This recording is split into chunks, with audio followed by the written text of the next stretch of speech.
Welcome, everyone, to another episode of the Health Made Simple Show. I'm your host, Dr. Bart. Today, we got a lot to unpack. So today's show, this is going to be your GLP-1, your guide to playing it safe. So the GLPs have been out there for quite some time, and now a lot of people are using them. So I'm bringing this episode here for you if you happen to be utilizing GLPs. That's the Ozempic. That's all of them.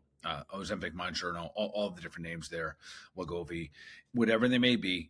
Today is going to be an episode to make sure that if you're going to use them, let's do it right. Let's play it safe. And it's not just about the weight loss, what else is going on. So they've been around in the market long enough for practitioners like myself to start to really see some of the upsides, but also some of the downsides. And if you're going to use them, let's do it right. So listen, first I want to say this to all of you.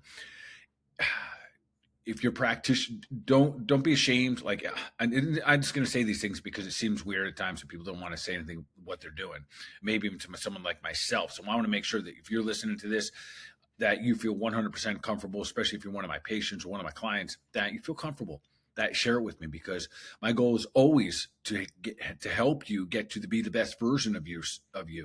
And if you're using something that is achieving one component of something that you want in your life, let's make sure that if there are going to be potential side effects, which there are, and we got to address those, cannot act like they're not. And they're not like some conspiracy theory. We're going to walk through what this means, but also what we do to make sure that we're playing it safe. So I'm glad that you're here. Keep doing the thing. Keep sharing it out. Keep spreading this up, especially if you know anyone else that is out there that is taking this. I would say this, and like it or not what I'm about to say, but I'd say that 95% of the people right now that are taking them blindly, and they're just taking them and just monitoring weight. And I understand, because that's the objective. This is what I'm going to say to you, though. Let's not chase weight loss over health. Let's go get both of them, and we can. So there's a happy medium here, and I'm going to walk you through some of those things. All right. So, let me back up and explain a couple of things, because I think some people, and especially if you're on the fence and you're wondering whether or not you should be on them, or maybe you're on them and you're wondering, wow, that was a drug, and that's really easy access. I just kind of type in and dial in something online, and I get them sent to me or whatever it may be, as long as I can pay for them. So I guess GLP has been around for a long period of time.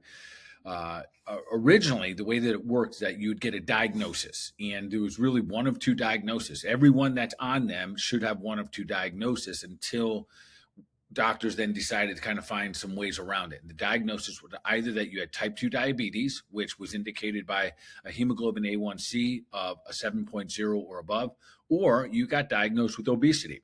And right away, that means that everyone, probably 90% of the people that are listening to this podcast, and you're on some level of a GLP, maybe 80% or a little bit more, most likely you've ruled yourself out of those categories, which means that you and your doctor, or somehow you're receiving these medications, not through that diagnosis, some other roundabout way, and basically just for weight loss.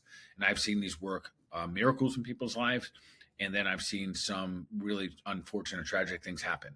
And I say tragic because it's been life-altering for some people. So with that being said, let's dive into this. So some of the symptoms that are going to be kind of so the other part of the obesity part is that your BMI would be over 30. And that's not really most people's goal that are going on this. I see a lot of people that are looking to get rid of 7 pounds, 18 pounds, 21 pounds. It's, smaller stuff. And anyways, so let's keep moving here. So some of the primary symptoms, and these are some of the obvious ones, and if you're on them, you've probably experienced a little bit of all of these, and some of them come and some of them go. And I've had some people that haven't been able to get rid of the symptoms and therefore chose to come off these. And some of these are the simple ones. I say simple, but kind of the straightforward. The nausea and bloating, and I'm going to walk through all of the mode of action so you understand why you're experiencing these things. So nausea, bloating, diarrhea is probably the second most common thing, and then vomiting is probably the third. The two others that I'm going to discuss, there's more, but there's two others that I'm going to discuss I see it more with long-term. And if you're thinking, oh, I'm not going to be long-term, I don't know anyone who's not going to be long-term, because here's the unfortunate reality is that the likelihood that once you come off, things are going to return to normal. And I think you understand that, or at least fundamentally understand that, because there's some things going on that hasn't necessarily been driven by, you haven't necessarily changed metabolic health. It's more being driven by something, and it hasn't necessarily changed big habits because you haven't had to face those habits without the mechanisms that I'm going to talk about. So almost everyone ends on them long term, and that sometimes it's a tough one to swallow, but nonetheless, that's a reality. So long-term ones that we're seeing more and more frequently is a decrease of libido. I'll explain that, and depression. And I'll explain both of these. One of the reasons that I'm doing this podcast today is I had two gentlemen in the past probably 6 to 7 weeks that they reached out to me privately, and their wives and them are both like patients and clients of mine. And they reached out to me privately, not even through my office, through my text. Through my phone. One was a phone call, one was a text, and said, "Hey man, I need some help here. My wife has been on XYZ, I forget which one, whether Ozempic or Mounjaro. And it's been X amount of time. She's lost a lot of weight. And frankly, I'm gonna be honest with you, both these phone calls said, I don't even know that she looks better. It doesn't matter to me." Both of them said almost identical. And both of them came down to this: she has no libido left, and I think she's depressed. So that is why I'm here today. I'm going to share with you because it is a potential outcome. I would say it's a likely outcome when I explain to you how the mechanism happens long term. Now, that being said, short term, you might actually see just the opposite.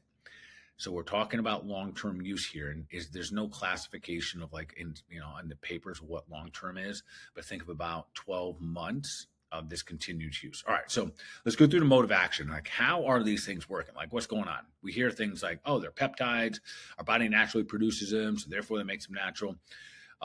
Yes, they are peptides, and yes, they are produced by our body to some degree, but not in these doses. But nonetheless, so here's the way they work. They work in two ways. One is that they slow stomach emptying. So basically when you eat food, it doesn't break it down and it just hangs around. So it signals another message. So that's number one. So that by itself just makes you feel full. And as a result of feeling full, you don't want to eat more food. And that is part of how this works. The second component is that these GLP-1 antagonists, they work on receptors, essentially upregulate the receptors in the hypothalamus. The hypothalamus regulates things like your mood, your appetite, and your sex drive. It upregulates those receptors that are in the hypothalamus, and they say, hey, you're satiated. So now we have two things working for you right now to essentially tell you not to eat any more food. And this is why this has become very, very easy for a lot of people, other than the symptoms of like some nausea and diarrhea and stuff. It's actually been very easy for a lot of people to participate in these because there's two things that are really working in your favor to just get you to eat less food. Now, with that being said, that opens up the longer conversation, and a very, very important one is during and when there is long-term use, you're going to be eating less food for potentially a year straight. And as a result of that, do we think that there's a possibility that there's going to be nutrient deficiencies? Yes, folks. And anybody who tells you they're not, are just not, they just don't have their eyes wide open. So that's why I'm here today, to just keep this wide open for you.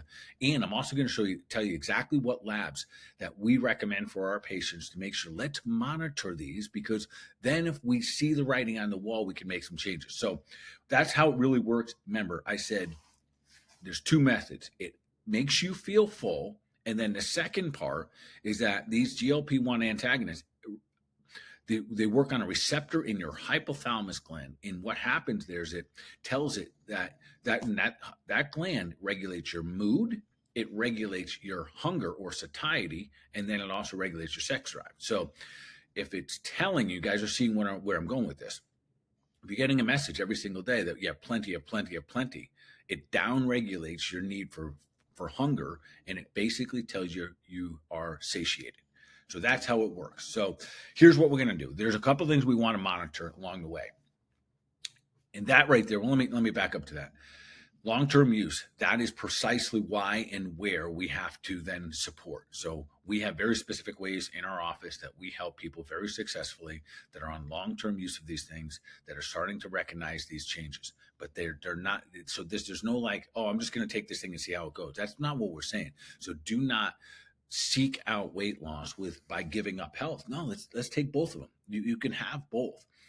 Yet I'm going to tell you, you got to put some extra work in, right? So let's do this a smart way. So the reason that we're seeing people with a downregulated sex drive is the same reason that we see that people are downregulated or really feeling that they're satiated. We're upregulating the amount of receptors that are being put into action in the hypothalamus gland, and that is again the one that regulates the mood. So it's saying we don't need to be happier. We have enough here. So we're seeing some crossover here in the signaling in the hypothalamus. So instead of saying we're hungry, we're saying we're satiated. Instead of we're saying we need to be more, have more happiness, we're down regulating that. We're seeing some of the depression. Instead of saying let's increase our sex drive, we're seeing a down regulation of that. So across the board, we're seeing less hunger, less sex drive, and less good mood. So with that being said, there are very specific ways that we treat this in the office, supporting the hypothalamus gland. With that being said, there's some things we want to monitor in your labs. And I'm going to recommend that you are monitoring these about every 3 months, because we can stay way ahead of these things instead of kind of just checking with your doctor every now and then with whatever they're checking for when it comes to the GLPs, which I don't even really know what they're checking for. We do see some good things. We see lipid panels actually get better because we're eating less food. In a nutshell, you've probably heard me say this before. It has the same it's the same effect of a bit of going on a starvation diet. And I know it's not a starvation diet yet. In a starvation diet, what do we see? Caloric restriction and limited amount of calories. Most of the people, not all, but a lot of the people that we've come across in our office that have gone on some of these receptors have just found it so easy to eat at this point. They're not super emotional about it. There's less cravings, and therefore it's not as big of a deal, an emotional deal, which is wonderful. So they just kind of keep it simple, whatever just makes them just be able to kind of just survive and just move forward. We see a lot of that instead of intentionally making this very specific about the nutrients coming into their body. I see some people, their caloric intake is down as low as 500 and under 1,000. That's probably pretty typical for most people. And by itself, that is a massive caloric restriction. And as a result of that, yes, there's less nutrients involved. Here's where it gets a little complicated. Earlier, I mentioned that one of the methods that this medication works is that it helps the stomach feel full. The food sticks around. The method by which that happens is it slows down acid production in your gut. That's a problem, because here's where it gets a little tricky. In order to break down some of the most important foods in our body, the essential amino acids and essential fatty acids, you need a lot of acid. You need really strong acid. Especially if you've ever listened to my podcast before, I'll say, hey, listen, ideally, you're going to eat as much animal proteins as you possibly can, but to do so, you're going to need things like HCl, hydrochloric acid. And this is precisely what is being slowed down. So now we see a tendency of when you eat the proteins, you see a little bit more of the nausea. So as a result of that, you stay away from the proteins and you start to eat more carbohydrates. Even though you're not craving them, you just find a food that's simple on the gut, eat it, your weight looks good, so you kind of keep marching forward. So we're going to have a lab panel that was very specific for everybody that is utilizing these different GLP-1 medications to be very, very clear on what we are looking for. So one of the other challenges on long-term use, and this is when we get up into that 12 month plus, is that we do see there's some evidence now in the papers showing that some of the fat-soluble vitamins are not being absorbed. That can get a little tricky, folks, because that's vitamin A, D, E, and K. Those are the ones that, think of all those are the ones that build the outside of the cell. That helps us make a really strong cell. And so they're very significant in the long-term play of our immune system. Essentially, that outside wall, A, D, E, and K, the fat-soluble vitamins, are what make up the outside of the cell. That essentially says how strong we are internally. So let's talk about some of the labs and something else, and then we'll wrap this up. All right, so if you are local, I want you to feel free to come by our office, absolutely no charge, and you get on our body composition tester. That is something called an in-body. This measures your weight. It measures your percentage of fat, your body fat, your visceral fat, your muscle mass, your lean muscle mass. We want to monitor this. I'm going to talk about lifestyle in just a moment. So one of the biggest things, and yes, you've all heard about it, is that you lose muscle mass rapidly. It makes sense, right? If you're not eating food, you're going to lose muscle mass. Like, this isn't rocket science. This is exactly how it happens. You literally start to wither away. And because we have less acid in our stomach, there's a downstream effect on many things. The ability to break down collagen, all of these different things now become a little harder for the body. So we see it less prevalent that the body is breaking down collagen and protein. So we see a little bit of a leaning away from it. So when it comes to the lifestyle, so we want to make sure that, yes, we're lifting weights on a regular basis. If you've never lifted a weight before, this would be the time to start, because if you're going to be on these GLPs and you are on some type of caloric restriction diet, you are inevitably going to lose weight. Along with that weight, you're going to lose muscle mass, which you probably were lacking in the beginning to begin with.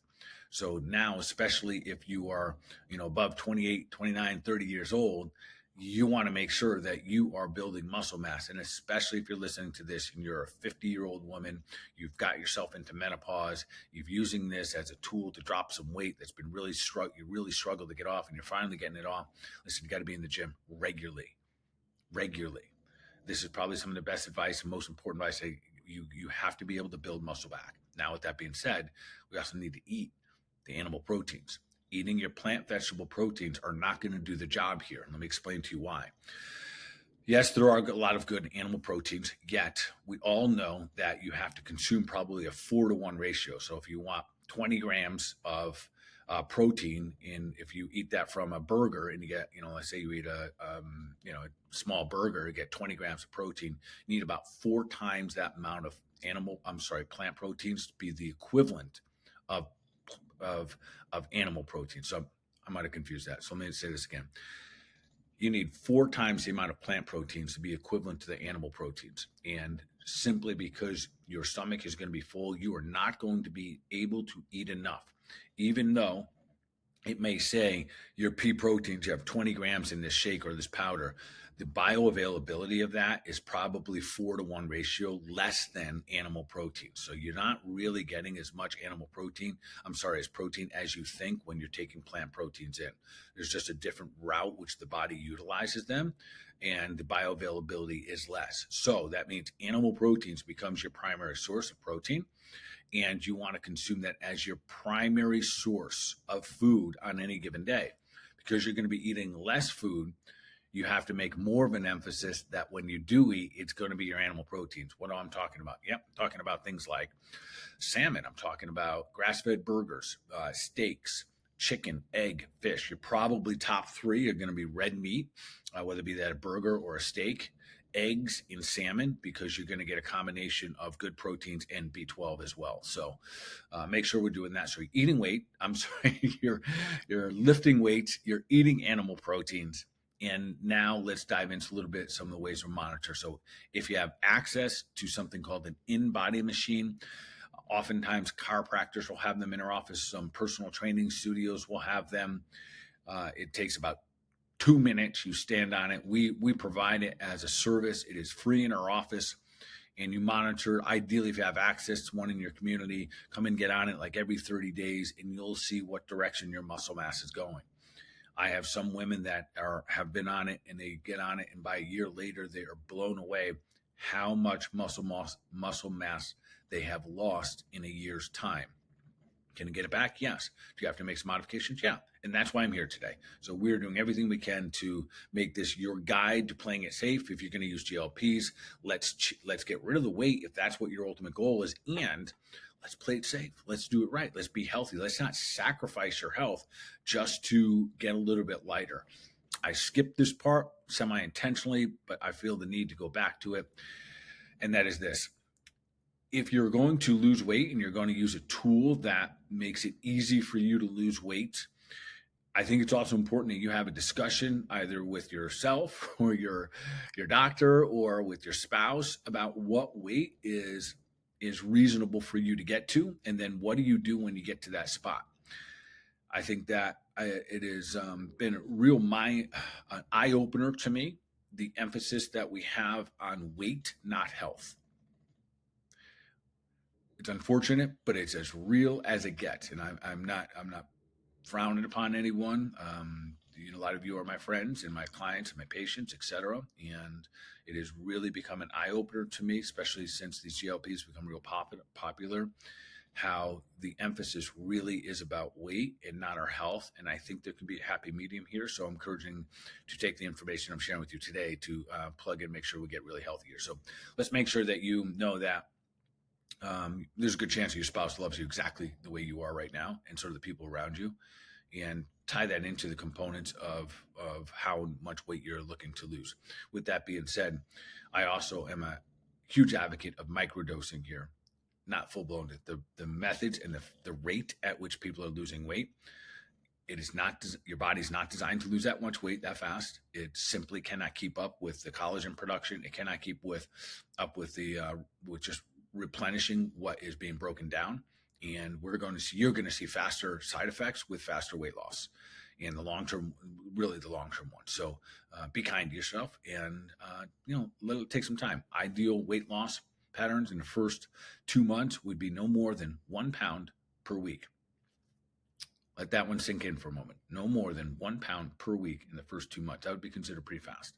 All right, that being said, let's keep moving forward. All right, so here's the things. Lifestyle. You're going to lift weights. You're going to eat animal proteins. That can be your primary source of fuel. And then you're also going to, if you have access to it, to measure your in-body. Now let's talk about labs. These are the ones I recommend every 3 months minimum, because these will hopefully show us things that are taking place before your body starts to break down and we have other damages that are taking place here. So remember, relatively new, a lot of big studies going on, and we're going to see more and more goods and bads taking place, and to help protect you. So these are the labs that we recommend for all our peeps on GLP-1. So we're going to do what's called a CBC. That's pretty standard. We definitely want to see things like your hematocrit, hemoglobin. We want to see how well your blood is, red blood cells, how are you doing as far as making them.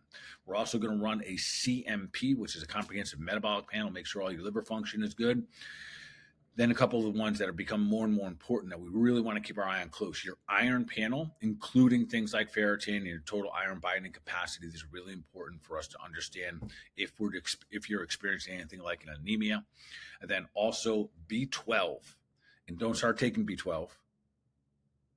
That's another podcast. But nonetheless, we want to measure, because the most functional way to understand your relationship with B12, it is very, very important for the body. It does not give you energy. It is part of what helps the mitochondria shuffle things into the Krebs cycle and then eventually make things like ATP. So it's very important for us. But one of the only ways for us to really understand your body's relationship with it is to eat it and then measure it. So it's not that difficult to get. You eat some salmon, eat some eggs, eat some red meat, etc. We want to monitor your B12 along with your folate along the way. And then we're also going to measure vitamin D. The reason we're going to measure vitamin D is because it is one of your fat-soluble vitamins. So we're starting to see people on GLPs, their vitamin D levels going down, and they're still out in the sun, and some of them are even taking the vitamin D, and they're seeing the levels drop because their inability to absorb fat-soluble vitamins. And this is very important for us to understand, because you do that long enough, and you're going to have a weak body, because the cells, the outer layer of those cells where we see vitamin A, D, E, and K helping us protect the cells, they're not going to be there. And if there's lesser, that means there's more bad guys getting in and crossing through that wall. All right, with that being said, folks, there's your labs. We certainly would help you and participate anywhere in the country if you need be. We can send you that record so we can check it. We can sit down with you and help you understand if you're starting to recognize decreased libido or some depression. These are things that we can do. It doesn't mean you necessarily have to give up your medications or your GLPs. It means that you have to play the game properly. And that is and really what that means. Pay attention to all of your health. We would gladly help any one of you. We can do that anywhere. It doesn't matter where you live. Just reach out to us. I'll make sure that there's a link below if you want to reach out to us. Again, good for listening in here today. We are on your side. If there's any way that we can help you here in our office, we'd happily do that. Keep doing the thing. Keep sharing out. Keep spreading the love, and make sure that you're taking deliberate action for your minds, your body, and overall wellness. Y'all be awesome.